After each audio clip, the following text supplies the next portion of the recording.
ची बातमी राज्यामध्ये कोसळणाऱ्या पावसासंदर्भातली आजपासून राज्याला 4 दिवस मुसळधार पावसाचा इशारा देण्यात आला आहे। कोकणासह मध्य महाराष्ट्र आणि विदर्भात पावसाचा अंदाज आहे।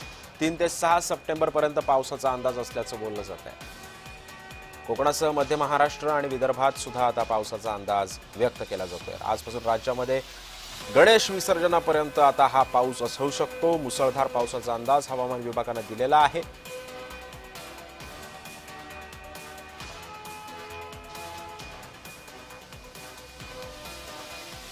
आजपासून राज्याला 4 दिवस पावसाचा इशारा देण्यात आलेला आहे। गणेशोत्सवाचे दिवस आहेत आणि अशातच आता मुसळधार पावसाचा इशारा जो आहे तो आता हवामान विभागाने दिलेला आहे।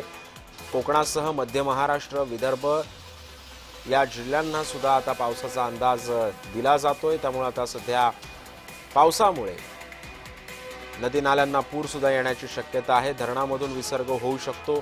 त्यामुळे नदीकाठच्या गावांना सुद्धा आता या निमित्तानं सतर्कतेचा इशारा देण्यात आला आहे। आजपासून राज्याला 4 दिवस मुसळधार पावसाचा इशारा हवामान विभागाने दिलेला आहे। कोकणासह मध्य महाराष्ट्र विदर्भात सुद्धा पावसाचा अंदाज जो आहे तो आता व्यक्त करण्यात आलेला आहे।